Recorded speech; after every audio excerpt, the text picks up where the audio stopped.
이쪽으로 나갑니다. 아시겠죠? 지난 주일에 우리가 어디까지 봤는가 하면 이승만 박사가 이 정읍 발언을 하고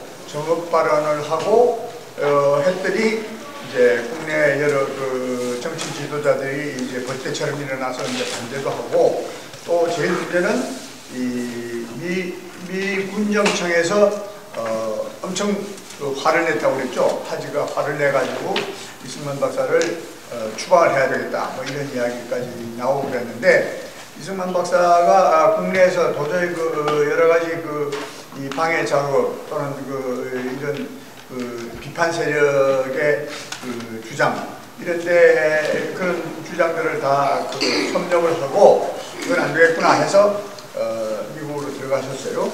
미국에 들어가서 여러 가지 이제 우리 건국에 관한 이야기를 여러분에게 호소를 하고 그랬는데, 마침 그때 트루먼 대통령의 뭐죠? 컨테인먼트 팔리시, 컨테인먼트 팔리시를 주장을 하는 방송이 나와서, 그래서 이제 이승만 박사가 워싱턴 DC에서 바로 봉쇄 정책, 이 소련의 팽창주의를 봉쇄를 하자, 그게 이제 컨테인먼트 팔리시인데, 그걸 이제 그에 대해서 이승만 박사가 트루먼 대통령에게 감사한다는 편지를 백악관에 보냈다, 이런 건데, 이게 역사의 흐름을 보고 그냥 그런가 보다, 그런 게 있었구나 하고 해봐야 별로 의미가 없어요. 근데 생각을 해보면 이승만 박사가 워싱턴 DC에 가서 있는 동안에 이 트루먼 대통령의 컨테인먼트 팔리시가 공표가 됐단 말이에요. 그게 이제 미국의 대외 정책의 대전환이에요. 2차 대전이 끝날 무렵에 미국의 로즈벨트 대통령의 소위 공산주의와 협력하는 그 정책이 쭉 계속이 돼서 트루먼 대통령이 대통령이 된 뒤에도 지속이 됐거든요. 그러니까 미국 정부에는 많은 친공주의자들, 공산주의와 가까운 사이에 있는 사람들, 아니면 여러 간첩들이 그냥 정부에 우글우글하고 이제 이랬었는데, 그 방향에서 완전히 180도 전환하는 그런 정책 변화, 그게 나왔었는데, 그걸 여러분은 생각하시기에는 이승만 박사가 그렇게 만들었겠어요? 그런 건 않죠. 그건 뭐 당시에 이승만, 제가 지금 이승만 박사라고 말씀 계속 드리는 건 대통령이 되기 전이니까 이승만 대통령이 아니에요. 그때까지 이승만 닥달이에요. 그러니까 이제 이승만 박사라고 그러는데, 이승만 박사가 미국의 대외 정책을 통째로 바꾸는 그런 데 역할은 단 조금도 한 일이 없어요. 근데 왜 그랬을까? 마침 가 있을 때 말이죠. 그러니까 그건 참 정말 이승만 박사를 위해서 대단한 행운, 지금 말씀하시는 하나님의 참 보호하산 우리나라 만세 일 텐데, 하나님이 됐건 아니면 부처님이 됐건 이 역사의 흐름에서 보면요, 정말 아주 전력을 다해서 노력을 하고, 어떤 사람들이 그게 참 기독교 같으면 참 매일 기도를 드리고 이렇게 하면요, 그게 휙 돌아가는 경우가 있어요.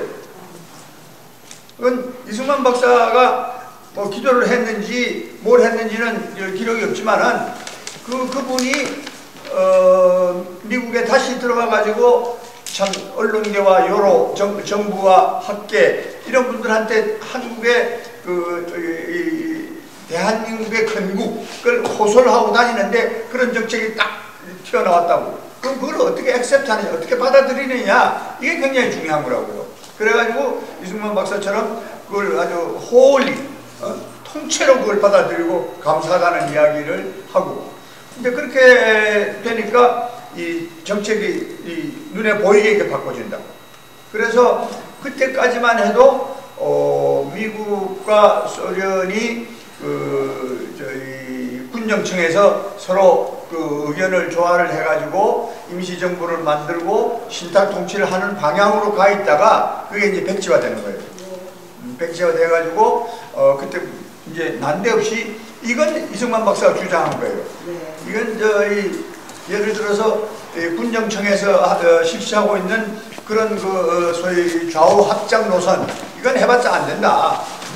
이건 안 되는 거니까 말하자면 그쪽에 대한 기대를 접고 이건 불가능한 거니까 집어치우고 유엔에서 대한민국이라는 새로운 국가를 건설하는데 유엔이 담당을 해다오 하는 이야기를 처음부터 주장한 게 이승만 박사예요. 그러니까 그건 지금 생각하면 뭐 당연하지 뭐 생각하겠지만은 당연하지가 않은 게 유엔이라는 기구가 새로운 말하자면 전쟁을 통해서 일종의 건국이 허용된 우리식으로 말하면 해방이 된 그런 나라들을 건국하는데 유엔이 관여한다는 거는 그건 처음부터 생각이 없었던 거예요. 없었던 건데 그 주장을 하니까 그게 미국 국무성 같은 데서도 상당히 그럴듯한 이야기거든요. 그래가지고 그걸 받아들이는 상대적이 못했던 국공학자들도 들어갔어요. 네. 그건 좀 다른 이야기시고 어떻든 간에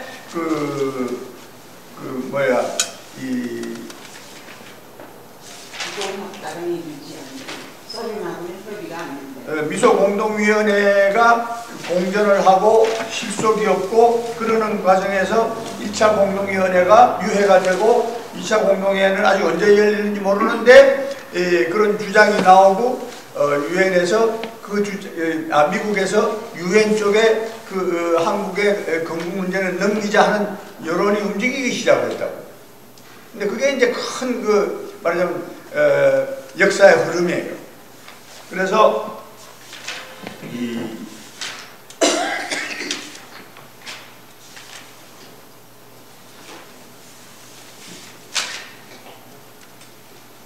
우리 교과서에서 보면요, 72페이지 이런 72페이지에서 트루만 대통령의 이 새로운 트루만 닥트린이 발표된 게 3월 12일이었다.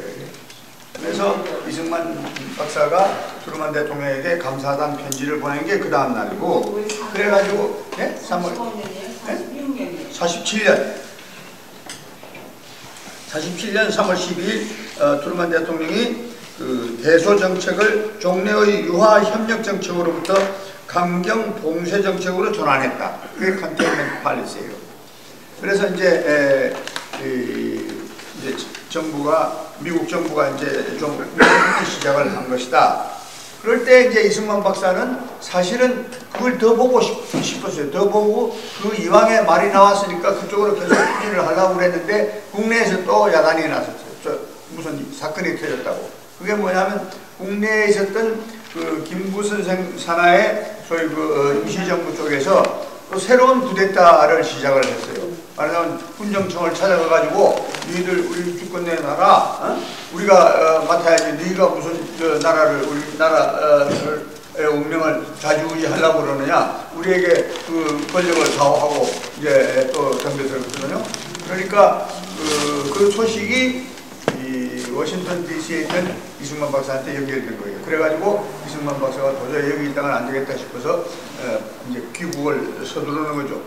그래서 서두르고 미국에서 움직일 건 자기를 지지하고 있는 여러 사람들에게 맡겨놓고선 부랴부랴 이제 서울로 다시 돌아오는데, 돌아오는 과정에서 그때 돌아오려면 서울로 직행 비행기 없잖아요. 그러니까 어디를 가야 돼요? 역시 동경으로 갈 수밖에 없거든. 동경에 가가지고 메카드 사령관이 서울로 가느냐 하고 서울 가는 비행기를 자기 전용기로 내주겠다고 그러니까 이번에는 서울이 아니고 내가 중국을 좀 둘렀다 가겠다. 중국을 왜 가려고 그러느냐. 가서 장개석 총통을 좀 만나서 좀 부탁을 하고 가겠다. 그러니까 메카드 사령관이 두말 없이 오케이, 그건 굿 아이디어다. 뭐 장개석 총통이 여하튼 그 아시아 정치에서는 그때만 하더라도 그 가장 영향력이 있는 분이니까 가서 잘 의논을 해봐라. 그래서 이제 장개석이를 가서 만나서 이야기인즉슨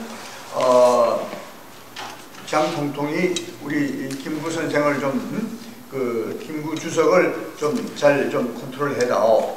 이 김구 선생이 예를 들어서 자기가 없는 사이에 또 무슨 이 미군영장에 가서 휘두르고 막 이러니까 특별히 차질이 생기잖아요. 그리고 이제 그때만 하더라도 그 국제 정세 이제 이 시기에는 오면 국제 사회가 국제 정치가 어떻게 이 몸부림을 치고 있는지 이승만 박사는 지금 상당히 알고 있는 거예요. 근데 김구 선생은 알 수가 없죠. 미국의 움직임을 제대로 알지를 못하니까.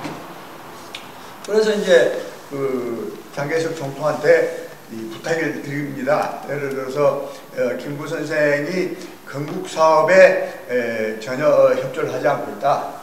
당신이 들으면 이 말을 잘 들을 수 있으니까 건국 사업에 나하고 같이 협력을 해서 매진하도록 장 총통이 좀 장개석 이 총통이 좀 후원을 해주시오.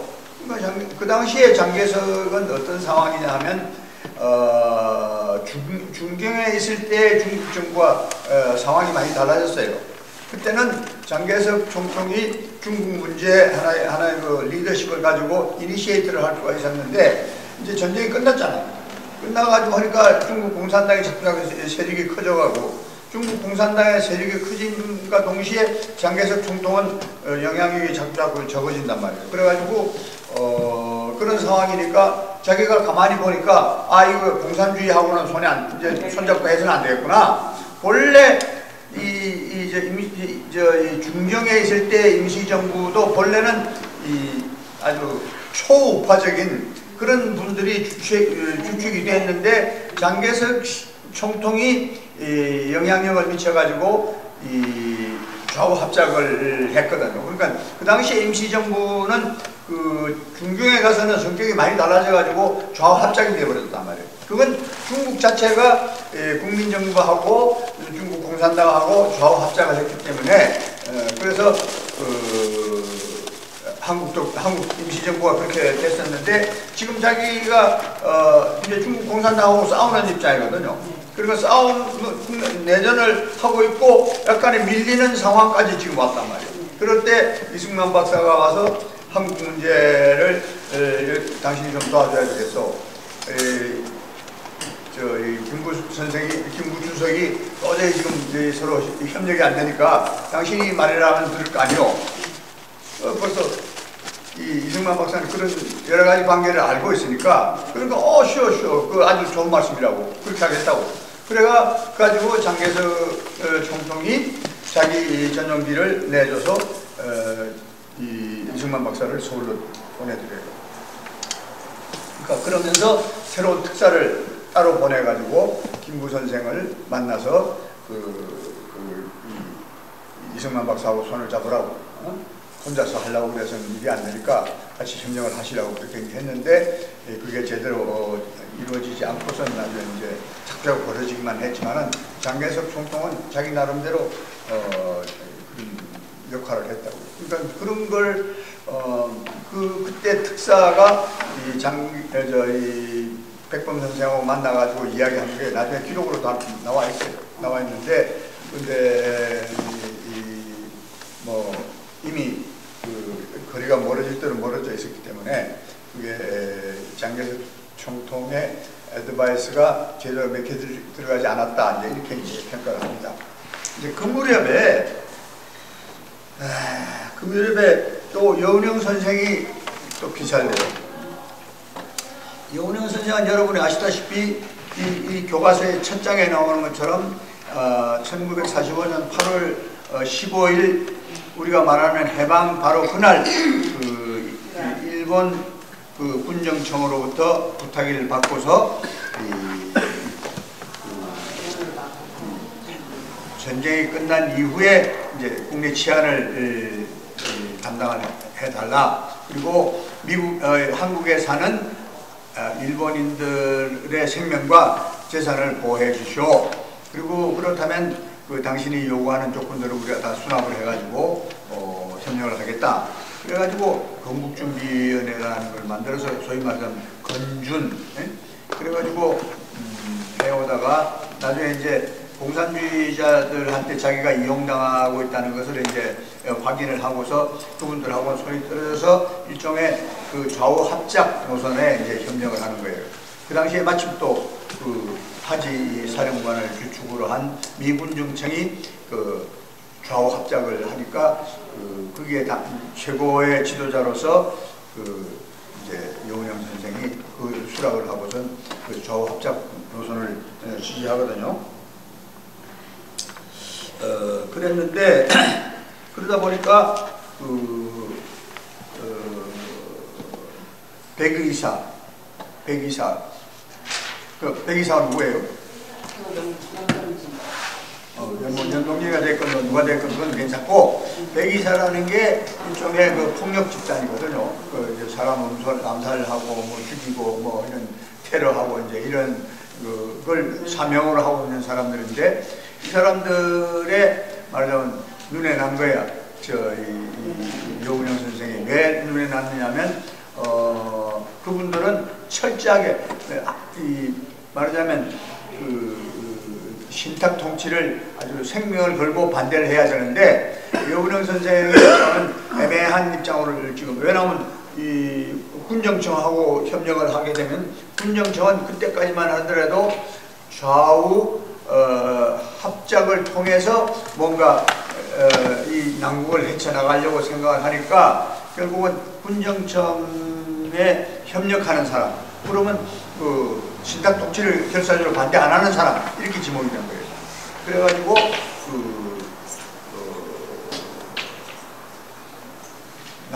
백의사의 저희 암살단이 여운형 선생을 에게 총을 쏴가지고 돌아가시게 하는 그런 불행한 일이 있었습니다. 여운형 선생은요, 물론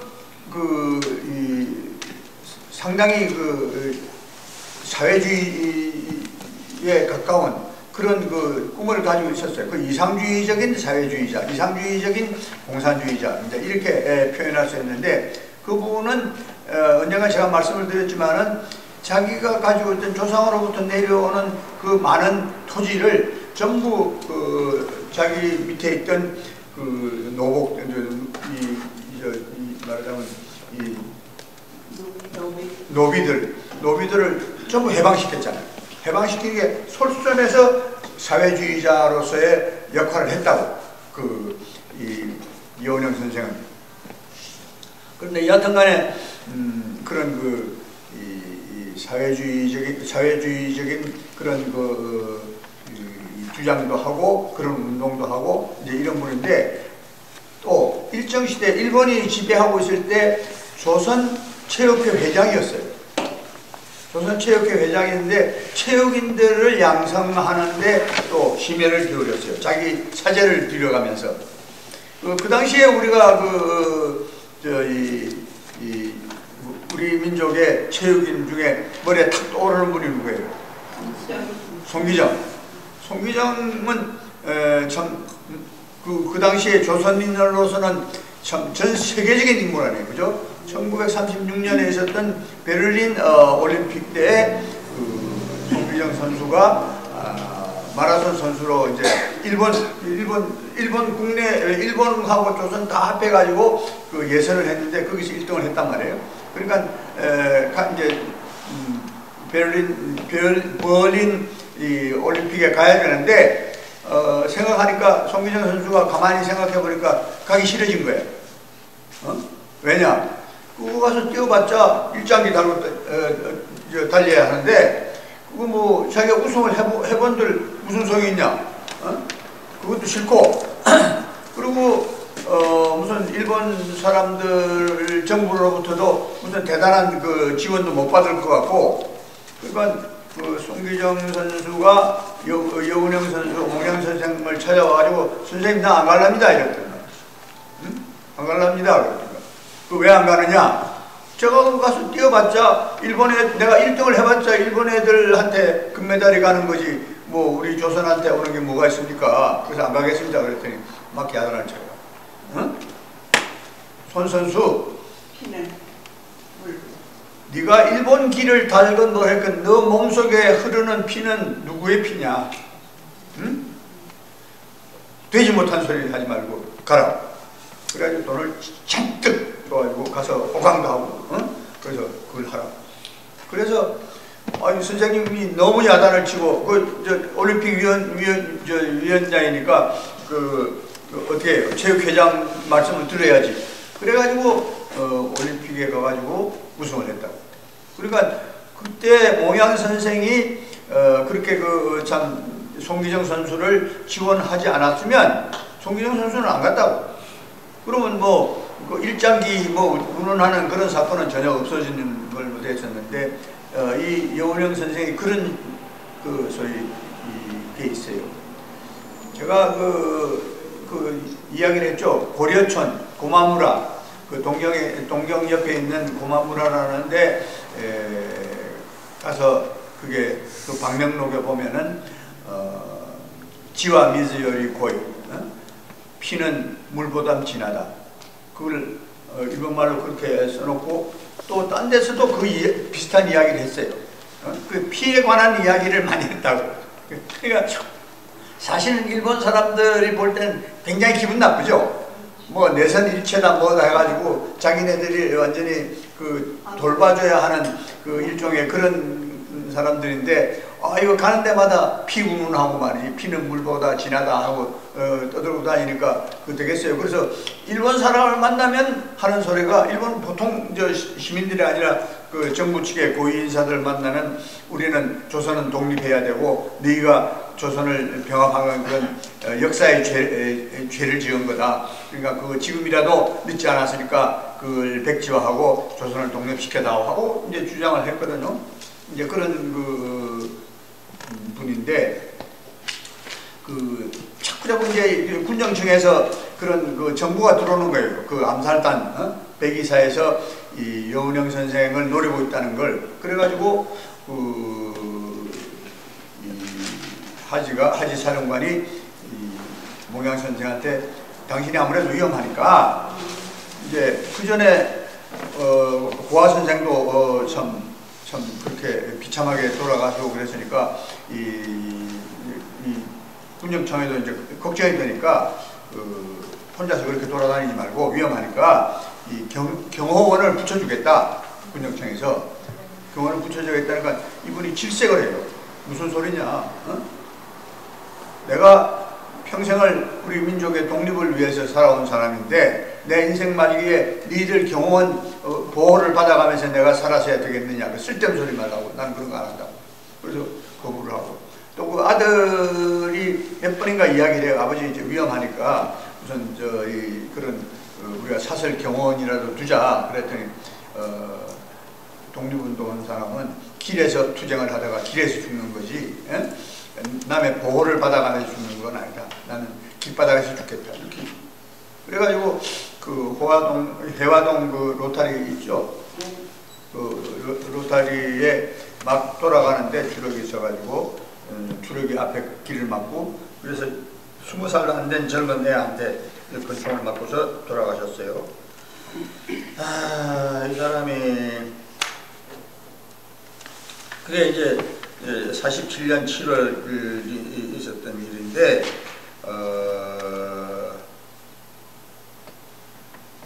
한보라는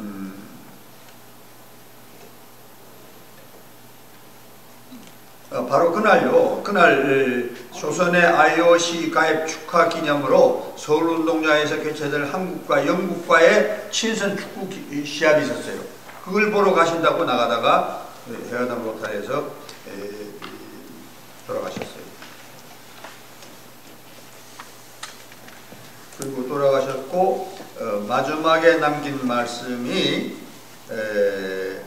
조국 그리고 조선 이 두 마디만 하고 돌아가셨어요.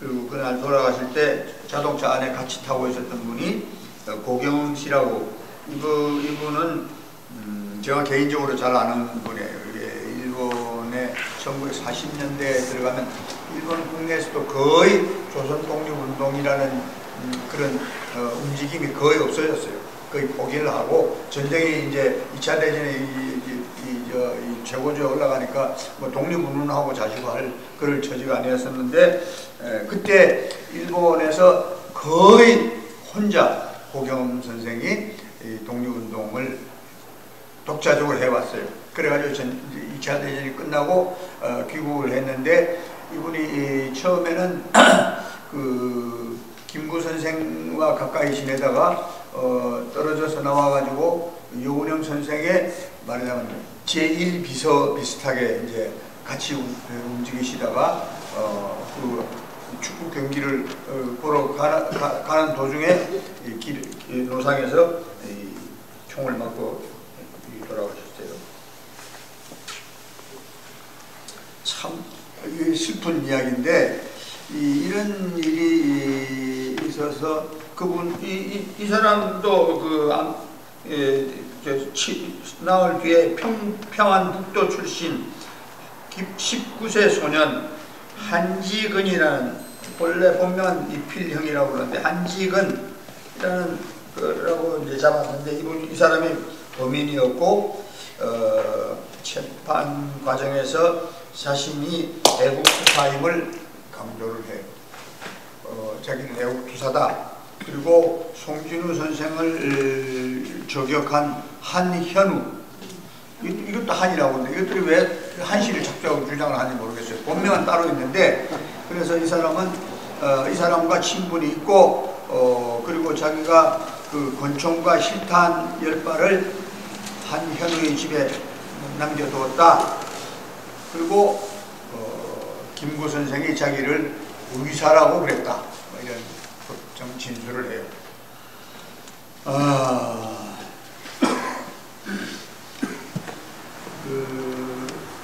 사실은 이 당시만 하더라도요, 국내에서 해방을 맞아가지고 독립이 될 때까지 한국 국내에 제대로 된 인물이 별로 없었어요. 근데 가장 아까운 분 중에 한 분이 이제 몽양 선생이었고, 이분이 그때 돌아가시지 않았으면 한때 뭐 사회주의 정치 운동을 했다고 해서 뭐 그렇게 그 없는 사람, 그 다음에 그 차별을 받는 사람들을 위해서 자기가 생각한 거니까 이 사람이 본래 그 양반 출신이지만은 그분들에게 따뜻한 마음을 가지고 있었다는 것은 결코 나쁜 게 아니거든요. 이런 분이 살아 계셨더라면 나중에 이제 곧 이 한국이란 대한민국이란 나라가 건국이 되는데 큰 동량이 될 수 있는 그런 참 이 민족의 지도자였는데 이렇게 뭐 참 허무하게 19살짜리가 뭘 알겠어요. 19살짜리 참 멀찌감한 그런 이 젊은이가 총질해가지고 이런 평생 이 민족과 조국을 위해서 싸우는 분들을 이렇게 그냥 허무하게 제거하고 말아요. 그리고 참 이제 이야기가 났으니까 말이지만 그리고 나서 조금 있다가 설산 장덕수 선생이 또 암살을 당해요. 이건 얼마나 큰 손실인지 알 수가 없어요. 설산 선생은, 장덕수 선생은 당시에 한국인, 조선인 중에서는 가장 학식이 높고 그다음에 공부를 많이 했고 그리고 뭐 지금하고 세상이 달라요. 그때는 웅변 잘하는 사람이 제일 알아주는 시대였어요. 전 일본 전체에서 웅변 대회를 해서 1등을 한 사람이에요. 그러니까 이 사람이 들려서 무슨 이야기를 하면 일본 사람들이 맥을 못 쳐요. 설전을 하면은, 뭐 토론을 하면은 설산 선생한테는 당할 사람이 없었다 이렇게 돼요. 근데 장덕수 선생도 참 멀찌감한 젊은 애들이 이 총질을 해서 사망을 하셨어요. 참 그건 이 몽양 선생하고도 본래 가까운 분이지만은 그런 분이 참 아까운 건 생각해 보세요. 35년 동안 일본 치하에서 버틴 사람들인데 그 35년을 일본의 식민지 생활하면서 이루 말할 수 없는 민족적인 그런 참 억울함을 당해왔는데 그분들을 다 능가한 이런 훌륭한 분들은 제조국이 돌아와가지고 2년도 못 있어서 다 돌아가셨어요.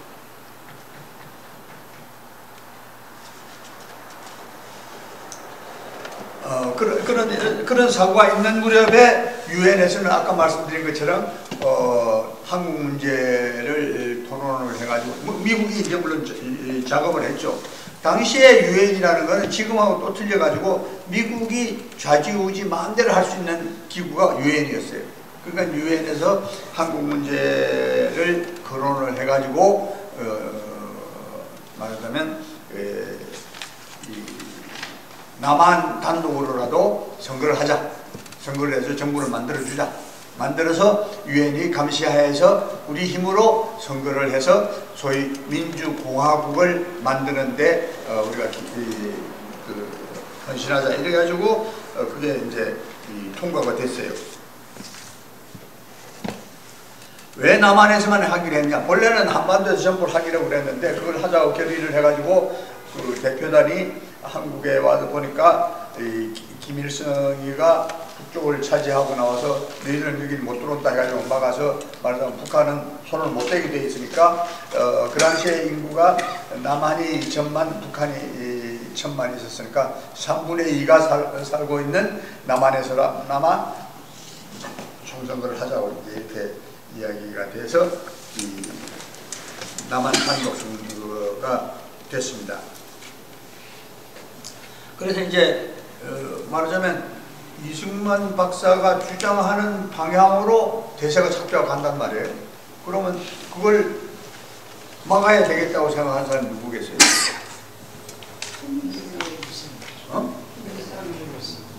그러니까 한국을 이제 말하자면 그 유엔에서 관여를 하고 유엔에서 남한이라도 단독 선거를 하자고 했는데 그쪽으로 이제 자꾸 끌려간단 말이에요. 이승만 박사가 주장하는 식으로. 그러니까 이걸 반대하는 건 박헌혜는 이미 북쪽으로 이제 다 기울어졌으니까 북쪽으로 갔고 남쪽에 남아있는 정치 지도자 중에서 이 흐름을 막아야 되겠다고 생각한 분이 다름 아닌 이제 김구 주석이랍니다.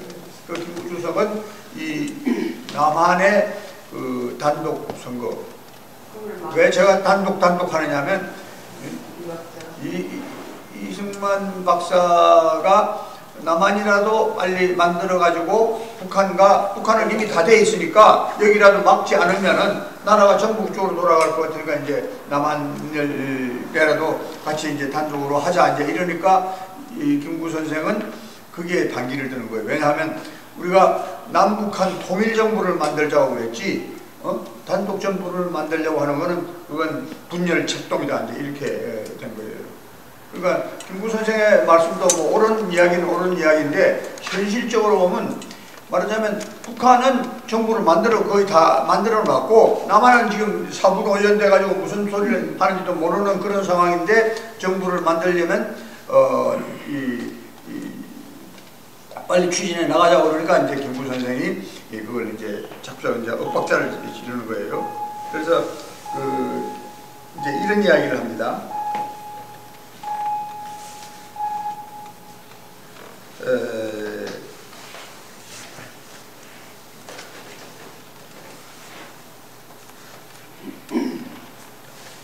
재밌어요.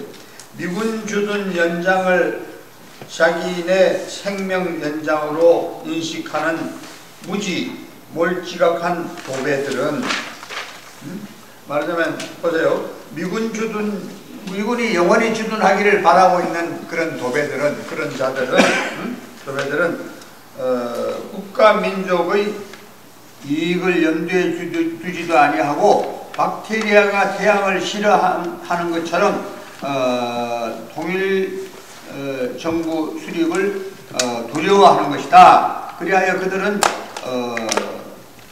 음으로 양으로 유언비어를 조출하여 만들어가지고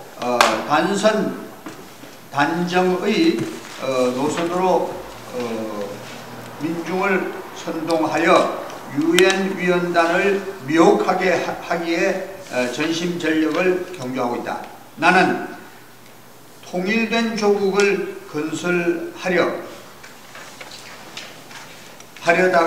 38선을 베고 쓰러질지언정 일신의 구차한 안위를 취하여 단독 정부를 세우는 데에는 협력하지 아니하겠다. 이렇게 성명을 해요. 그러니까 제일 유명한 소리가 이 중에 38선을 베고 쓰러질지언정 일신의 구차한 안위를 취하여 단독 정부를 세우는 데에는 협력하지 않는다. 이런 이야기예요. 38선을 베고 쓰러지더라도 난 안 한다. 근데 참 말씀은 참 옳은 말씀이에요. 옳은 말씀이지만은 현실적으로 지금 북한은 정부가 들어서 가지고 이제 이쪽에서 아무것도 하지 않고 있으면 단독 정부 수립하자고 해서 그러면 그게 불가능해졌단 말이에요. 현실적으로 불가능해진 거 아니에요. 그랬는데 지금도 단독 정부 수립을 위해서 싸우겠다. 그걸 하지 않는 한은 아무것도 안 한다. 38선을 베고 쓰러질지언정 나는 주의하겠다. 이제 이렇게 나오면 어떻게 되는 거예요? 여러분은 어떻게 생각해요? 그러니까 이런 식의 이 속된 말로 하면 땡깡을 부리잖아요. 단독 정부 수립하자 하면 난 생명을 걸고 싸우겠다. 이런 이야기거든요. 근데 이게 이제 김구 선생의 문제점인데 신탁 통치할 때도 쿠데타 비슷한 짓을 해가지고 하룻밤 사이에 이제 엎어져 버리고, 그 다음 또 이제 이승만 박사가 워싱턴 가 있을 때 또 한 번 군정청에 가가지고 한 번 또 뒤붙었다가 또 와장창 깨지고, 이제 또 지금 이제 유엔에서 이제 맡은다고 그러니까 또 안 된다고 이렇게 하시니까 이분의 정치적인 역량 이게 결국은 아무것도 없어지는 거예요.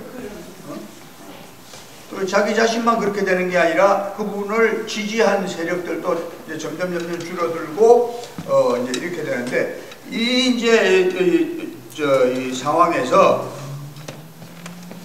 우리가 보면은 김구 선생은 결국은 오판을 하신 거다. 왜냐하면 국제적인 흐름이 전부 유엔으로 가가지고 유엔에서 현실적으로 가능한 말하자면 선거가 가능한 곳은 지금 남한밖에 안 되니까 남한이라도 먼저 해서, 그럼 인구의 3분의 2가 되니까 3분의 1을 배경으로 하는 남한을 기반으로 한 정부를 만들자. 이제 이게 이제 이 유엔의 주장이었고, 그걸 뒷받침하고 있는 게 이제 이 이승만 박사와 한민당 개통, 말하자면 일본 시절에 국내에 있었던 그런 그분들, 이제 그 세력이 뭉쳐 있는데 김구 선생은 말하자면 외톨이가 되어버린 거예요.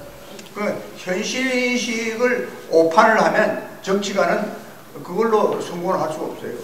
그러니까 이제 한국 사람들은 지금도 김구 선생 하는데 이제 그건 제대로 평가를 해야 되는데 그런 평가를 안 해요.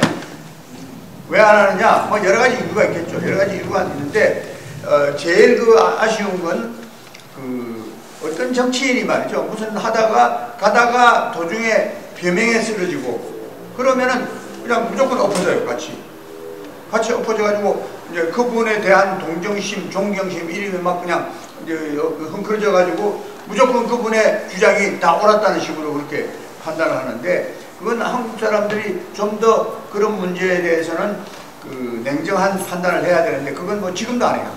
지금도 똑같아요. 이제 그래가지고 김구 선생이 이제 외롭게 되니까 평양에 이제 사람을 보내요. 보내가지고 남북 협상을 하자. 그러면 북쪽에 김일성이가 어떻게 했겠어요? 그렇지 않아도 기다리고 있던 참인데 협상하자고 그러니까 아이고 좋다. 그거 하자. 너희들 올라와라. 이렇게 이제 김구 선생 일행이 이제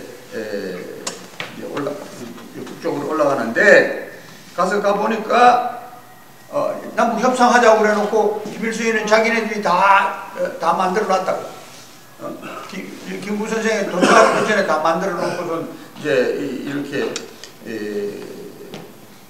심지어 뭐 그 이야기 그 협의를 하러 간 건 뭐냐, 남북의 통일정부를 만들자, 그걸 협의를 하자고 그랬거든요. 그래서 가서 저희들끼리 다 만들어 놓고선 심지어 스탈린 헌법을 지금 수정을 해가지고 북한에 지금 헌법을 지금 만들고 있더라는 거예요. 그래 놓고선 나중에 오셨으니까 아이고 우리가 양쪽에서 합의한 걸로 합시다 해가지고 김구 선생은 뭐 어떻게 돌아가는지도 모르는 사이에 그냥 다 끝나가지고, 그래서 이제 남북 협상이라는 게 됐는데 가서 보니까 내가 이거 속았구나 하고 이제 느껴지는 거예요. 이렇게 해서 남북 협상이라는 게 아무런 의미가 없는 그런 걸로 됐는데, 문제는요, 김구 선생이 올라가실 때 자기 혼자 올라가신 게 아니에요. 이제 그 당시에 또 그 좌우 합작을 하시던 김규식 박사가 미국에서도 독립운동을 오래 하신 분인데, 이분하고 같이 올라갔는데 단 2분이 올라가신 게 아니라 여러 사람을 데리고 갔어요. 말하자면 좌익계열 서울에 있었던 많은 사람들, 뭐 수십 명을 데려갔습니다. 예를 들어서 홍명희 같은 사람, 홍명희 같은 사람, 그리고 뭐 강순, 이민규, 김중규, 그다음에 뭐 김정규, 이런 분들이 하여튼 당시에 그 소위 정치 활동을 하던 이런 분들이 많은 사람이 올라갔는데, 김규식 박사하고 김구 선생은 가서 보니까 이거 내가 이용당했구나 싶어서 다시 내려왔다고. 서울 내려와서 서울에 내려왔는데 딴 사람들은 거의 남겨놓고 왔어요. 그 사람들은 나중에 다 죽어요. 6.25 전쟁 나면서 제일 먼저 이 사람들부터 처치하거든요. 다 죽고, 그리고 엉뚱한 사람들, 김구 선생 따라갔다가 이북으로 간 사람들은 다 죽어버려요. 그게 뭐냐고. 응? 그건 제대로 자기 주장도 하지도 못하고 그저 김구 선생을 좋아하고 김구 선생을 따르고 뭐 이제 이랬는데, 그분이 가시니까 줄줄줄 따라갔는데, 그럼 내려왔어야지. 그 말하면 진짜 호랑이 입에다가 남쪽에 있었던 그 유망한 인재들, 그 사람들을 그냥 몽땅 집에다 넣어놓고서 그냥 2번 내려왔다가, 나중에 이제 김규식 선생은 6.25 전쟁 때까지 서울에 있다가 잡혀 올라가서 돌아가시고, 그리고 남북 협상하러 올라갔던 사람들은 그 전에 다 죽고, 이래서 그냥 모조리 다 정리가 돼요. 특히 이제 나중에 남아있었던 게 홍명희 혼자 남아있었는데, 이 사람은 뭐 부수산까지 올라갔어요. 그렇지만 나중에 뭐 불매해서 이렇게 죽었고, 그래서 그 아까 말하는 강순, 이민규, 김준규 이런 사람들은 다 제사밥이 되고 말았습니다. 그래서 50선거가 이제 시행이 됩니다. 5월 10일 선거. 이때가 바로 50선거를 하는 5월까지 계셨어요. 김구 선생 올라가고 내려가고 하는데, 말하자면 남북 협상이라는 건, 여러분이 그 한국의 어떤 정치 집회나 이런 데 가면 남북 협상에 대한 이야기를 종종 들으실 텐데, 그건 완전히 그 김구 선생이 농락당한 그런, 왜냐하면 처음에 제의할 때는 김구 선생이 제의를 했지만 저쪽에서는 자기네들 스케줄을 다 내려놓고선 헌법까지 다 기초를 해놓고 이래가지고 이제 뭐 민중대회 환영하고 이제 이러니까, 지금 요즘도 그 마스게임 나오죠. 그런 식으로 막 그냥 마스게임을 하고 남쪽에서 올라오신 민족 지도자들 환영한다고 막 그냥 야단을 하고 이제 이러니까 김구 선생 이하 김규식 박사 이런 분들은 감격을 했어요. 감격을. 근데 그분들이 가서 보니까 북쪽에는 벌써 정부가 다 되어 있거든요. 그리고 게다가 군대가 벌써 중국 공산당에 있던 군대가 만 몇천 명이 북한으로 와가지고 그게 모체가 돼가지고 북한 인민군이 다 이제 형성이 되어 있고, 그 다음에 본래 북한에는 일제시대에 일본 애들이 만들어 놨다가 남겨놓고 간 그 여러 가지 공업시설, 공장이 막 돌아가고, 그런데 남쪽은 엉망이었잖아요. 우선 군대가 아직까지 남쪽에는 뭐 정부가 없는데 군대가 있을 리가 있어요. 그러니까 뭐 완전히 말하면 무질서 그대로인데, 그리고 게다가 대학에서는 그냥 끝없이 이 정치 투쟁을 했어요. 좌우이기. 그냥 이 공부는 뒷전을 밀어놓고선 그저 치고받고 그냥 싸우고, 학교라는 게 그냥 완전히 그랬으니까. 그게 심지어 경성제국대학이라는 그게 이제 서울대학이 되잖아요. 서울대학. 왜 난 그랬어요? 우리는 죽대서도 공부만 했어요. 그래서 이 몰랐다고. 그러니까 그건 저 여의전이니까 그렇지. 여의전이고 저 서울도 물가대가 바로 옆에 있잖아요. 저 태화동 쪽에. 그 여의전 아가씨들은 공부만 했겠지. 그렇지만 하여튼 서울대학이라든가 보성 전문, 연희 전문 이건 뭐 그냥 치고받고. 보성이 그랬지 서울대가. 글쎄 했어. 서울대학은 더 심했대요. 안 그랬어요. 공부만 했지. 저 의사 선생님들은 공부만 했겠지. 저는 선생님들이 문제야. 나라가 엉망인데 공부는 무슨 공부가 되나? 아, 공부 안 했다는 소리 하면 여하튼 혼란 그대로였는데 그걸 다 보여주고 그러니까 김구 선생, 김규식 선생은 나중에 이제 그 가까운 분들의 이야기는 그때 평양에 가보고 아, 곧 전쟁이 나겠구나. 이게 이때가 언제냐면 1948년 아니야. 8년 말이거든. 48년에 연말이니까 49년 1년 그다음에 1년 반 1년 7, 8개월 이후에 6.25 전쟁이 나니까 이미 가서 보니까 아 이게 전쟁이 곧 나겠구나. 그럼 전쟁이 나면 어떻게 되겠어요? 저쪽은 다 돼 있고 남쪽은 아무것도 없고 밀고 내려오면 그대로 당하는 거지. 그래서 그 남북 협상차 올라가셨던 지도자분들이 아 이게 뭐 이제 시합은 끝났구나. 이게 뭐 남쪽에 이 협조를 해봐야 뭐 당장 전쟁 나면 뭐 그냥 그저 며칠 안 가서 그냥 와장창 깨지게 생겼는데 남쪽에 충성을 할 게 뭐 있냐 이렇게 판단을 하신 거예요. 그 뭐 누구나 그렇지 않겠어요? 가서 보니까 뭐 저쪽은 질서 정연하고 뭐 그냥 막 그냥 요란스럽고 뭐 그냥 군대가 그냥 막 그냥 뭐라 그럴까 질서 정연하게 그냥 하고 그다음에 무기가 소련이 갖다 준 무기가 이제 이렇게 진열이 돼 있으니까 전쟁을 해봤자 이건 뭐 바로 가는구나 그렇게 판단을 하고 남쪽으로 내려오셨어요. 그게 뭐 5월 2일 내려왔으니까 5월 10일에 선거가 있으니까 바로 직전에 내려오셨어요.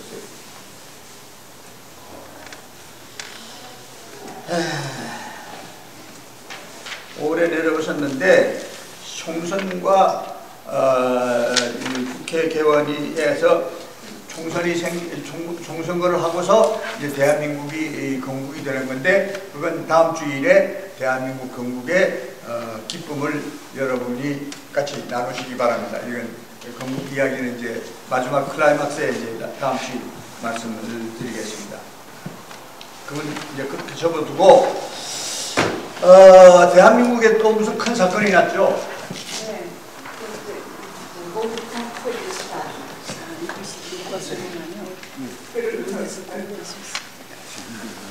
저기 화장실 갔다 오실 분은 2, 3분 사이에 화장실 갔다 오세요.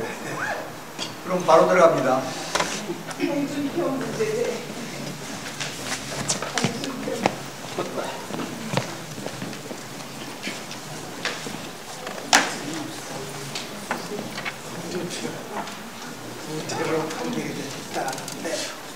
그쪽이 우리나라를 이렇게 보면요, 왜 끝없이 저런 대형 사고가 나요? 뭐 어디 불이 나가지고 불이 나니까 그냥 50명, 60명이 그냥 죽기도 하고 다치기도 하고 어저께 저녁에 그 사건 나는 걸 이렇게 보고서 진짜 저녁에 잠을 못 잤어요. 생각을 해보세요. 지금 딸이 죽어가면서 엄마 나 살려줘 하고 지금 독가스가 막 들어오는데 이 엄마 나 살려줘 하고 그랬는데 그 부모가 앞으로 어떻게 살아가겠어요? 그리고 또 어떤 분은 여자분이 남편한테 전화를 해서 나 좀 살려줘 하고 했다는데 그 남편이 살려줄 방법도 없었고 말이지. 그렇게 해서 참 그런 최후를 맞도록 하고 말이야. 이게 그냥 무슨 사고가 나서 교통사고가 나서 한두 사람 다쳤다 하는 거는 이해가 갈 수 있지만 뭐가 사고가 났다 하면 그냥 깨죽음을 하고 말이죠. 이런 거. 이 이야기 들으니까 그렇다고 그래요. 소방차가 진입을, 그때 바로 한 몇 킬로, 3킬로 이내에 있었다는데, 3킬로야 10m 안 되잖아. 자동차가 붕 하고 들어오면 2, 3분, 5분 대로 들어와야 되는데, 그 사람, 그 소방차가 현장까지 오는데 30분 걸렸다고. 왜냐? 양쪽에 길에 다 자동차가 다 정차되어 있으니까 그냥 차가 못 들어오는 거예요. 저도 서울에 가서 잠깐 있으면서 좀 높은 지역에 가서 이렇게 있었는데 저 올라갈 때마다 그렇습니다. 오늘 저녁에 내가 무사히 잘 살아남을 수 있을지. 밤중에 불이 나면 도망갈 방법이 없어. 소방차가 못 들어온다고. 그건 누가 불 꺼줄 거예요? 근데 이번에도 마찬가지야. 그리고 게다가 보니까 뭐 무슨 외장재라는 게 뭐가 어떤 건데 그게 뭐 굉장히 싸다나 그리고 공기도 뭐 단축이 되니까 전부 그걸 썼다는데 그게 이제 말하자면 돈가스를 그냥 메푸는 그런 외장재라는 거예요. 그게 작년인가 언제 동두천인가 어디에 사고가 나가지고 160여 명이 죽고 뭐 다치고 그랬다는데 똑같은 걸 썼대요. 어떻게 그렇게 여러분이 사시는 데 보면 이제 제가 사는 데도 그래요. 어디 만약에 불이 났다면 고침만 타게 하고 그 다음에 완전히 차단이 돼 가지고 그 연기가 옆에는 못 들어가게 만들어 놨다고. 그렇게 돼 가지고 돼 있는데 이건 무슨 불만 났다 하면 말이 그냥 떼죽음을 하도록 이렇게 만들어 놨는데 참 안타까워. 예를 들어서 한국이 지금 경제 뭐 전 세계에서 12국이라고 그러잖아요. 12국에 있는 나라, 52국에 있는 나라도 그런 짓 안 해요. 근데 그렇게 해서 사람들이 떼죽음을 하고 말이야. 그럼 또 옛날에 못 살 때 그렇게 했더라도 지금은 다 이제 감독을 해가지고 그런 건물을 허가해 준 것도 말이 안 되고. 그런 외장재를 쓴 걸 그대로 내버려 두고 있는 것도 말이 안 되잖아요. 근데 참, 도대체 이게 무슨 나라가 이런가 하고 참 안타까운데, 지금 한국은 지금 전쟁 난다 전 세계가 야단하네. 그래. 근데 그것만 조용해. 근데 그 전쟁 난다는 이야기가 그렇게 퍼져 있는데도 아직 그 방공 훈련도 안 시키잖아요. 훈련이라도 해. 우리 뭡니까 2차 대전 말기에 우리가 조그마한 어린애일 때도 매주일 훈련했어요. 괜히 사이렌 터지면 막 지하로 내려가서 숨는 거 이런 연습을 어릴 때부터 했다고. 지금 안 하잖아요. 정부에서 안 시킨대. 왜냐? 사람들을 불안해하니까 안 시키겠다. 그런 말이 그게 말이냐고. 그게 무슨 옛날 같으면 내무장관, 내무부 뭐 그 장관이 그런 소리를 했다고 신문에 났더라고요. 그러니까 그런 거 전쟁 난다 하는데도 방공훈련조차 안 시키는 나라가 세계에 어디 있어? 그보다 멀리 한국보다 멀리 있는 일본도 하고 저 하와이에서도 하고 말이지. 그러는데 한국은 안 하고 지금 버티는 거예요. 그래가지고 무슨 무슨 동계올림픽 한다고 떠들고 다니고. 예, 네? 그러니까 이게 도대체 정신이 있는 사람들인지 정신이 없는 사람들인지 알 수가 없어요. 1636년 제가 태어나기 전에 꼭 300년 전인데 1636년에 병자호란이라는 게 있었어요. 병자호란. 그게 뭐냐면 당시에 그 청나라가 이제 말하자면 이 새로운 국가로서 등장을 해가지고 전국에서 중국을 이제 청나라하고 명나라가 이제 이 다투어가지고 청이 이 명나라를 물리치고 이제 중국의 주인 노릇을 하고 있는 바로 이 무렵에 그렇게 이제 전환되는 이 무렵인데, 그때 그 청나라가 본래 이 만주족이에요. 그러니까 이 명나라는 한족이고, 그래가지고 청나라에서 그 태종이라는 이제 명나라, 본래 그 오랑캐였죠. 옛날에 중국식으로 말하면 오랑캐인데, 이 자들이 이 기마병을 병수를 가지고 사람은 걸어서 걸기나 뛰는데 얘들은 말 타고 다니면서 전쟁을 하니 누가 이기겠어? 말이 이기죠. 말을 탄 사람이 이기지 말이 이기나? 여하튼 그래가지고 이 청나라가 중국을 지배하게 됐단 말이에요. 조선이 그 목재처럼 옆에 붙어 있잖아요. 그게 이제 사신을 보내는 거예요. 청나라가 이 중국을 다 지금 평정을 할 모양인데, 아직까지 완전히 한 건 아니지만 해가는 과정이야. 그 우리 황제한테도 네가 황제라고 칭해라. 당연하잖아. 그러니까 이 조선은 뭐냐? 이때까지 우리가 명나라에 붙어서 명나라 황제 덕으로 지금 살아왔는데, 이 오랑캐들이 와서 말이야 뭐 하라고 그러니까 우리는 죽어도 그 짓 못한다. 그래가지고 그 사신을, 청나라에서 온 사신을 잡아 넣어버렸어요. 그리고 그 황제가 보낸 이 황제 그걸 편지도 읽어보지도 않고 쓰레기에 집어넣어버리고 말이야. 이런 식으로 했단 말이에요. 그 청나라가 지금 명나라를 이제 거의 치려고 그러는데, 이 조선이 이게 자꾸 이제 등 뒤에서 지휘를 칠 것 같거든? 그러니까 먼저 이거부터 쳐야지. 그러니까 아니? 그래가지고 1636년 12월에 얘들 군대를 가지고 밀고 들어왔어. 그러고 뭐 속전속결이지 뭐. 그때 인조 왕이, 조선의 인조 왕이, 그것도 인조 반정이라는 게 또 있었어요. 그 전에 한 10여 년 전에 인조 반정이라는 게 있었던 게, 그 전에 광해군이 왕이야. 근데 이 왕은 지금 새로운 세력이 나오고 명나라 내려가고 하니까 정치를 잘했어요.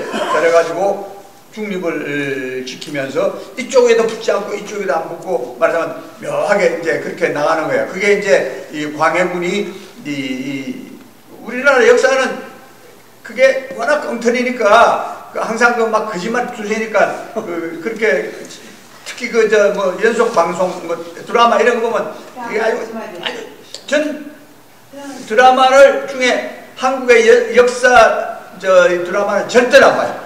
그건 100% 거짓말이에요. 그러니까 제대로 보셔야 되는데 모르겠지. 그런 이 드라마가 있었는지 모르지만, 그래 광해군이 중립을 잘 지켜가지고 이쪽도 아니고 저쪽도 아니고, 그래서 작은 나라가 그때는 그래야 돼. 세상이 어떻게 돌아가는지 모르는데 괜히 이쪽 붙었다 저쪽 그렇게 완전히 붙어버리면 와장창 깨지는 수가 있으니까 그렇게 했다고. 그랬는데 그걸 말하자면 요즘식으로 말하면 쿠데타를 일으킨 거예요. 쿠데타를 일으켜가지고 말하자면 그 인조라는 왕이 이제 들어와가지고 우리는 명나라 황제를 모셔왔는데 저 오랑캐들을 황제라고 그래? 미친 소리 하지 마라. 그래가지고 했단 말이야. 그러니까 와장창 밀고 돌아오니까 그냥 한 방에 나갔다는 거예요. 그래서 남한산성이라는 게 그때 이제 왜냐면 본래 거제도 아니지. 저기 어디? 강화도로 도망을 가려고 그랬는데 이미 청나라 군대가 그걸 알고서 그걸 막았단 말이야. 그러니까 도망을 갈 데가 없으니까 남한산성 올라갔어. 남한산성 올라가가지고 같이 따라 올라간 이 신하들 다 죽이고, 지는 기어 내려와가지고 살려고 다 사요. 항복합니다. 이제 이렇게. 그래서 청나라한테 이제 굴복을 하는데 그걸로 인해서 얼마나 많은 조선인들이 죽었는지 몰라요.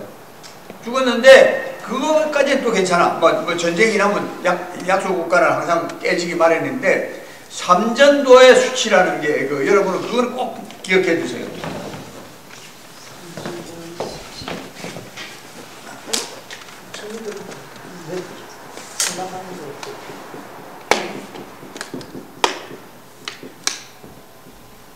삼전도의 수치, 삼전도라는 건 삼전이라는 동네 이름에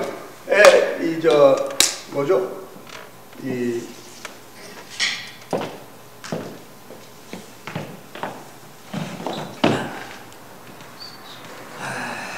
나루토 삼전도는 도자는 이제 건너가는 그 도자니까 그 삼전도의 수치인데 이걸 이제 말하자면 항복하고 나오니까 삼전도에서 이제 무릎을 꿇고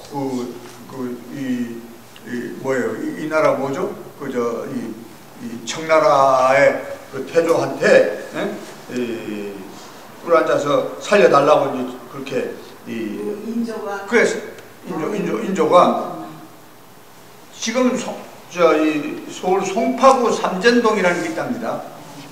송파구에. 송파가 어디예요? 잠실 옆에. 네? 잠실 옆에. 어디? 잠실 옆에. 지금 롯데 새로 지었어. 롯데 새로 지었는데 그 동네인가? 예. 그게 나루토가 있었던 모양인데 나루토까지 기어 내려와가지고 이제 청나라 태조한테 잘못해서 살려달라고 그러는데 청태종한테 그때 무슨 어떻게 했느냐 하면 삼괴국오두례라는 게 있어요. 삼괴 글자가 희한해요. 세 번 꿇어앉고 그 다음에 머리를 9번 땅에 치라 이제 이런 건데 그게 한꺼번에 그렇게 하는 게 아니라 한 번 꿇어앉아서 머리를 땅에다 대고 이렇게 해서 이 땅을 이제 9번 걸어올 때까지.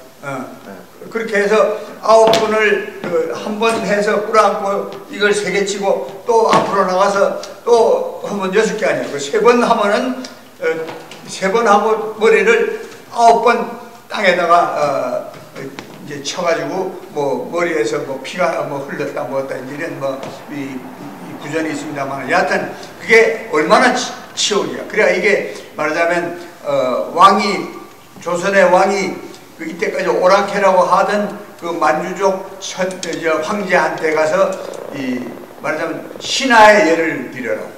그래서 어떻게 드렸지. 그래가지고 그렇게 죽었는데 그렇게 이제 치욕을 당했는데 이전에 있었던 임진왜란도 똑같아요. 우리 역사를 보면 임진왜란 때도 정부의 이 사신이 일본에 가가지고 정사하고 부사가 있었는데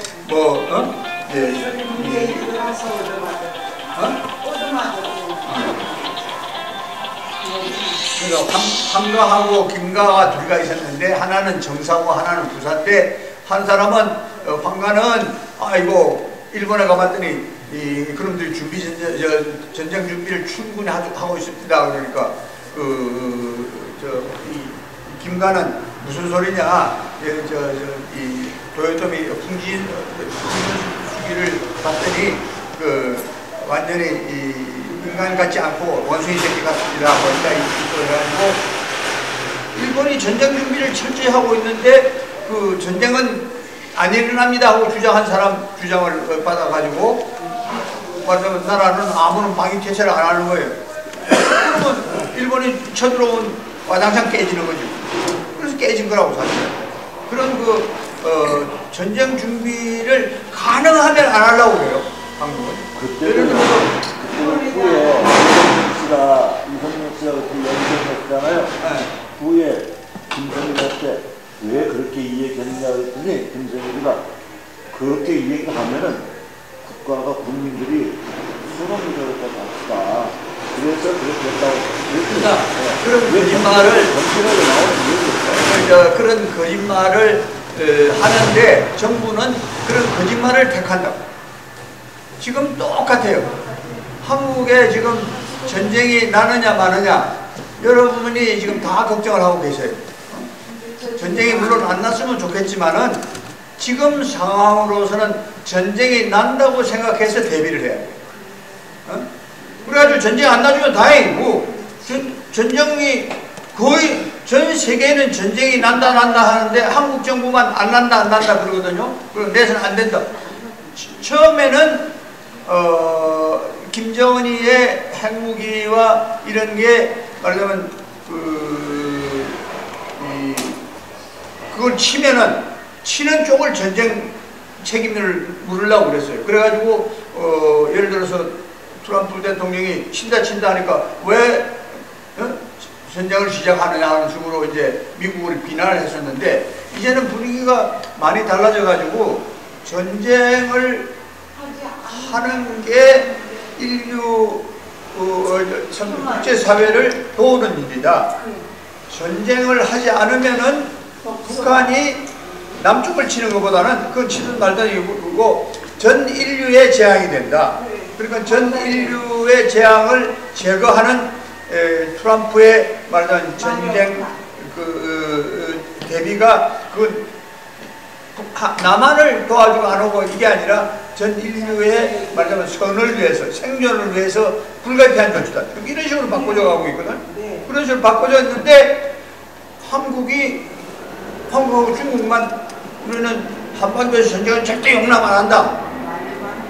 용납을 하거나 안 하건 그거는 그러면 전쟁을 용납을 안 하면은 북한이 그 핵무기를 이제 완성을 시켜가지고 완제품을 만들어서 그 테러 집단이나 테러 국가에 팔아가지고 전 인류가, 전 세계가 핵 전쟁으로 발전해서 이리 죽고 저리 죽고 다 죽으면은 그때 책임은 누가 질 거예요? 그러니까 지금은 상황이 그쪽으로 가 있다고. 그러니까 내가 보기엔 전쟁을 안 일어나는 건 딱 한두 가지가 있어요. 전쟁이 안 일어날 수 있는 거는 그게 실현이 되면 전쟁은 안 일어나고 해결이 될 거예요. 근데 그게 실현이 안 되면 전쟁은 불가피해. 그럼 전쟁이 나면은 병자호란이나 임진왜란 때처럼 우리는 아무것도 안 하고 심지어 방공훈련도 국민한테 안 시키고 이래가지고 와장창 깨지면 그때 누구한테 그걸 책임을 물을 거예요. 그러니까 이게 지금 엊그제 무슨 제천민지 어디서 체육관인가 이런 데서 사고 나가지고 와장창 죽어버렸단 말이에요. 이게 생각하면은 제대로 된 선진 국가에서는 있을 수 없는 일이야. 근데 그게 자꾸 일어나거든. 또 어디서 나는지 몰라. 그러니까 그거하고 똑같은 거야. 전쟁이 일어난다고 하는데도 대비를 하지 않고 있다가 와장창 깨져버리면 깨지고 난 뒤에 누구한테 원망할 거야. 아이고 네가 대비를 안 해서 그렇지 않느냐. 해봐야 소용없는 거예요. 그러니까 지금 게다가 지금 뭘 연결해가지고 그러느냐면 이 동계올림픽 그걸 핑계를 대가지고 동계올림픽 동안에는 군사훈련도 하지 마라. 근데요, 인류의 생존이 걸려있는 문제를 가지고 동계올림픽을 건다는 것 자체가 이게 사실은 말이 안 되는 거예요. 사실은 말이 안 되는 게, 생각해보세요. 3개월만 남았다 한 게 벌써 지난 10월 말이에요. 그럼 3개월이 그때 10월 말, 3개월이라고 그러면 1월, 2월이야. 근데 동계올림픽은 2월부터잖아. 2월부터 일주일 하나? 일주일이 되건 열흘이 되건데 그때까지 군사훈련도 하지도 않고 대비를 안 취하면 그걸 4월이나 가서 이제 한다는데, 저게 10월에 말하는 3개월이라는 건 지금 2월에 끝나버린다고. 그러니까 2월이면은 북한의 말하자면 이 무기 이게 거의 완성이 된다는데, 그때 손 놓고 앉아 있다가 그리고 있다가 저쪽에 완전히 완성이 돼가지고 만약에 우리 한국의 정부의 요구에 의해서 군사 훈련도 안 하고 있고 아무것도 안 하고 있다가 미국의 하와이나 또는 캘리포니아 이곳이나 쫙 워싱턴 DC나 하나 깨졌다. 깨지면 누가 그거 책임질 거예요? 한국이 책임지나? 한국의 지금 대통령이 책임지나 그거? 그러니까 전혀 그런 뭔가 깊이 배려도 하지 않고 변호사님 마음대로 하는 거예요. 그래가지고 자기 국민이 떼죽음을 당하는지도 모르는데 그런 군사훈련, 방공훈련도 전혀 안 시키고 있다가 이건요 방공훈련을 하고 안 하고가 그 아무것도 아닌 것 같아요. 그렇게 되면 국민들이 불안해해서 안 한다고 하는 거 그건 이 병자호란 때도 똑같이 했어요. 그때도 대비를 하자. 그러니까 아이고 그거 해놓으면 국민들이 무서워하니까 그건 할 필요 없다. 이러고 가만히 있다가 어디 터졌잖아. 그 어디 터지는 거예요. 열 중에 9개는 안 일어날 것 같고 1개가 일어날 것 같아도 훈련을 해야 돼요. 예? 근데 지금은 9개는 일어날 것 같고 1개는 안 일어날는지도 모른다. 그럼 기적이 일어날 수 있으니까 딱 2가지. 그런 상황이 오면은 전쟁 안 해도 돼요. 근데 그 상황이 안 오면 전쟁은 불가피한 거예요. 이제 전 세계가 도리가 없구나. 저쪽에서 전쟁을 해야 되겠구나 하고 생각하고 있는데 그 동네 사는 사람들은 뭐 그런 거냐 뭐 편한 게 좋은 거다 말이야. 전쟁은 무슨 전쟁? 뭐 이러고 있다가 와장창 깨지면 그때는 동정을 바랄 수도 없고 옛날에 6.25 전쟁 때처럼 유엔군이 국가에 와서 전쟁 참여해가지고 우리를 위해서 싸워줄 나라도 없어 이제. 그러니까 왜 이런 천하태평 이런 식의 이 정책을 펴는지 알 수가 없어요. 그러니까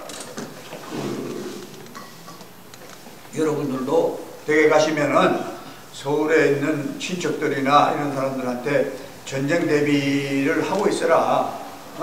다행히 안 일어나면 그 이상 좋을 일이 없는데 일어나가지고 아무런 대비 없이 있다가 와장창 깨지면 그건 치만 손해요. 그때 나라가 어떻게 해보지도 않아요. 그러니까 그런 걸 여러분께서도 그래도 미국에 사시면 확실히 견문이 넓잖아요. 그리고 지금 이 트럼프가 하고 있는 저걸 보면 전쟁을 하는 거예요. 지금 한다고. 점점 다가가는 거죠. 점점 다가가는 거죠. 지금. 그러니까 다가가고 있다가 그 다음에 자고 일어났더니 벌써 시작해서 끝났다더라. 끝났는데 어디 목욕탕 하다가 다 죽은 사람들처럼 이 사람들 다 죽었더라. 그만이야. 예? 그때 가서 누구한테 뭐라고 할 거예요? 지금 훈련하지 않는다고 국민들이 불안하니까 훈련 안 한다고 한 그 장관이 책임지나? 책임질 사람이 아무도 없어요. 그러니까 지금의 상황은 전쟁이 나는 걸로 간다고 봐야 돼요. 근데 지금의 상황이 말이죠. 임진왜란 때 그리고 그때 한번 두드려 맞고 나라가 그렇게 됐었고 그 다음에 병자호란 때에 또 맞았고 그럼 한 40년 동안에 충분히 시간이 있어서 국가를 정비하고 그 힘을 길러서 대비를 할 수 있는 시간이었었는데 왜 안 됐었는지 그걸 좀 분석을 해볼 필요가 있습니다. 그러니까 그때도 충분한 시간이 있었고 우리 국민들이요 참 평소에는 좀 어리벙벙한데 비상시국이 나면 자기 생명을 걸고 나라를 지켜주려고 노력을 해요. 그렇게 천대받던 백성들도. 그런데도 그걸 안 해요. 우리는 참 이상하다고 안 해가지고 임진왜란 때요 우리나라 군대가 없었다고. 그러니까 일사천리로 서울까지 올라가잖아요. 서울 올라서 저 평안도까지 왔다고 가면서 이게 정말 참 창피한 이야기인데 그냥 쑥쑥 올라가냐. 이제 그냥 활개치고 올라가는데요. 보이는 쪽쪽 남자는 다 죽였어요. 나이 많은 할아버지를부터 저 2살, 3살짜리 남자라는 남자 다 죽였다고. 왜 죽이냐? 자꾸 자기네들 괴롭히고 그러니까 이 나라가 아예 앞으로 맥을 못 치도록 남자만 죽이면 자손이 안 생기잖아. 그러니까 남자는 다 죽였대. 그럼 우리가 멸종했어야 되잖아. 그리고 어디서 났나? 이게 이제 일본 사람들이 인물이야. 그때 다 죽였는데 이거 자손이 생긴단 말이야. 어디서 생겼어? 아니 그 일본 사람들이 맹기를 놓고 가는가 봐. 그것도 약간 있지. 그것도 약간 있지. 7년 왜냐면 일본 사람 닮은 사람 7년 동안 지배했거든요. 정유재란이라고 해가지고 7년간 전쟁을 시작을 해서 7년간 일본 애들이 이렇게 주둔을 하고 있었다고. 그러니까 그 사이에 뭐 생긴 것도 약간 있지. 근데 그거 가지고 되나? 지금도 그 일본 사람 그 남자는 안 그래요. 그거 왜 절차도 보고 그렇지? 아니 선생님은 아니고 선생님은 아니고 근데요, 시가 우리 그 역사 고자에몽 우리 그런 얘네가 그런 거야. 이제부터 이제 진짜 창피한 이야기 할게요. 다 죽였는데 씨를 만났다고 하죠. 다 죽였어요. 남자나 다 죽였는데 자식이 생겼단 말이에요. 그 나중에 조사를 해봤더니 의병이다 군대 비슷한 걸로 해서 길거리에서 일본 오면 저항을 했던 걸 다 죽였고 눈에 보이는 대로 다 죽였는데 나라가 망하든지 제 가족이 망하든지 다 상관은 없지만 살려고 산 깊이 들어가 숨은 인간들이 있어요. 양반들이. 아니 양반이 아니라도 양반 싼 놈 할 거 없이 말하자면 나만 살자. 내 가족이건 내 뭐 누구든 다 죽어도 좋은데 나 혼자 살겠다고 깊은 산에 들어가 숨어 있는 인간들이 상당히 도처에서 있었단 말이에요. 그 사람들이 나중에 다 기어 내려온 거예요. 전쟁 끝났다. 그러니까 지금 그 자손들이야. 그러니까 그 자손들이 무슨 대단한 그 민족 애라든가 이런 게 있겠어요? 그 자손들이면 우리 DNA가 그렇게 생겼다 그 말이에요. 그러니까 병자호란, 임진호란 그때 그러니까 당했고, 그때 다 죽었다고. 당했고 그렇게 당했고 김영삼 대통령이 있었어요. 그때 10만 명 죽는다고 못한다고 했죠. 근데 지금 10만 명? 100만 명 죽어요 지금. 그러니까 그렇게 만드는 한국 민족성이 그래요. 그러니까 그걸 너무 이 애통해 하시지 마시고 그걸 너무 절망하시지 마시고 우리가 그런 신분이라고. 그러니까 이제라도 정신을 차려가지고 민족의 말하자면 이 번영을 위해서 자기가 정신들을 차려야 되는데 지금도 하는 짓이 똑같잖아요. 그게 300년 전에 했던 거하고 지금 뭐 거의 차이가 없어요. 거의 차이가 없어요. 그리고 뭐 무슨 배가 무슨 배죠? 그 여학생들 죽은 거? 세월호 때 한 거나 이번에 화재로 한 거나 똑같아요. 데모만 안 났죠. 오히려 배에 그건 바닷속에서나 죽었죠. 이게 육지에 있으면서도 왜 그렇게 죽냐고. 말하자면 그런 걸 허가를 안 해줬거나 그렇게 단속을 철저히 했거나 그걸 며칠부로 고치지 않으면 영업 정지를 시키거나 그런 걸 정부가 하는 게 그런 거라고. 그거 안 했잖아요. 안 해서 다 많이 죽었잖아. 그렇게 죽는 걸 내버려 두는 게 이게 다 수백 년 내려온 우리 민족성. 그러니까 지금이라도 역사를 공부를 해가지고 역사를 제대로 공부를 해가지고 그런 비극을 막자. 그게 역사 공부예요. 역사에 있었던 이런 걸 그냥 우리가 뭐 지금 이 연세에 여러분이 대학 시험 갈 거예요. 뭘 그런 거 다 필요 없어. 역사에 우리 민족이 했던 그 잘못을 다시 반복을 하지 말자 이거예요. 근데 그때 그게 있었던 거가 말이죠. 6.25가 발생하고 나서 공산군이 들어와가지고 그랬는데 지금 좌익들이 설치가 있는 거는 또 같은 또 이 어떤 그 무슨 원인으로 봐야 됩니까 지금은? 그러니까 300년 전에 하던 걸 지금도 하고 있는데, 네? 그렇잖아요. 그 전에도 또 그랬을 거야. 근데 우리 그건 뭐 기록이 별로 없으니까 그냥 그렇게 치고. 잤을 때 300년 전에 했던 거, 삼전도에 그 참 치욕을 말이지. 그렇게 당하고도 정신을 못 차리니까 지금 또 하잖아. 또 당하잖아. 근데 이제는 그런 비극을, 그런 치욕을 당하지 않기 위해서 다 공부를 해야 돼요. 그러니까 역사를 공부를 하면서 그런 그 민족적인 치욕이 다시는 거듭이 안 되도록 해야 되는데 계속 그게 반복이에요. 지금 오늘도 칼 비행기 타면은 빡빡 쳐서 가는 거예요. 네. 서운하잖아요. 그러니까 그런 거 남이 참 무슨 소리를 하지만 그리고 한국 사람들은 참 희한한 게요. 바로 옆집에서 어떤 비극이 나서 뭘 해도 나는 관심 내가 손에 안 보면 끄떡 없어요. 그러니까 전쟁이 나더라도 나만 산다 이런 생각이거든. 전쟁 나면 다 죽어요. 그렇게 생각해야 돼. 그러니까 전쟁에 대한 대비를 충분히 해야 되는데 않거든. 그러니까 우리 시민의 식도가 좀 강했어요. 거기 차를 대면 소방 들어오니까 유사시에 차가 못 들어오니까 차를 파킹을 못한 거 있잖아요. 그렇죠. 거기다 차를 파킹하는 거야. 그거 가서 소방도 어떻게 들어가? 가서 서울에 가서 한번 그래 보세요. 네. 이거 소방차가 안 들어오니까 차가 이런 얘기 우리 지금 여기서 하는 얘기 이거 카톡으로나 한국에 보내봐요. 거기서 뭐라고 다 보냐? 거기서 사는 사람이나 걱정해 그래요. 왜 여기까지 걱정하냐고요. 그런 사람들이에요 이 나라가. 네. 그러니까 우리 여기 가셔가지고 만약에 가셔가지고 걱정을 소방차가 하지. 못 들어올까 차를 세우지 마십시오. 응? 정신 나 나고 맞아 죽으려고? 맞아 죽어. 그러니까 그게 안 된다고. 그렇지만 그런 걸 하지 않는 한 계속해서 우리는 저런 사고를 너나 잘하세요 그래요. 너나 잘하세요. 그러니까 여러분이 역사 공부를 열심히 하셔가지고 여러분이 전도사가 되십시오. 그렇게 해서 그걸 고쳐주셔야지 고쳐줄 사람이 여러분밖에 없어요. 아직 우리가 고칠 수가 없어요. 역사학자들이 그 좀 중지를 모아가지고 그 교과서에 이어가지고 그걸 가르쳐야죠. 역사학자들이 안 안 하는데. 된다고 생각하시면 끝없이 아무것도 안 되고 아니 된다고 역사학자들이 생각하시면 교과서를 갖다가 정확하게 지금 가르쳐야지. 우리가 뭐 이야기한다고 되겠습니까? 그러니까 대한민국의 건국 과정을 봐도 지금요 제일 기가 막힌 게 대한민국의 건국을 인정을 안 하잖아요. 자, 이게 문제예요, 우리나라는.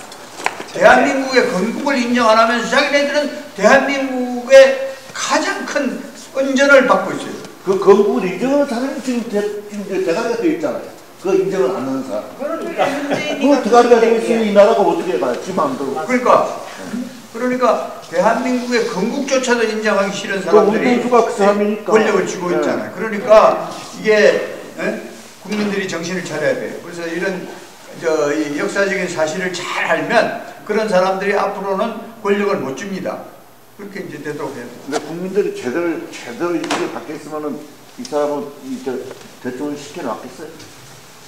국민들이 제대로. 그러니까 다음 주일까지는 이 이야기를 결론을 내고 그 다음 주일부터는 다시 제 1과부터 다시 시작합니다. 네, 감사합니다. 스님께서 일본 많이 계시면은 혼으로 해주고 주민 구강하면은 전쟁 안 해요. 거기다가 아무 죄 없으니까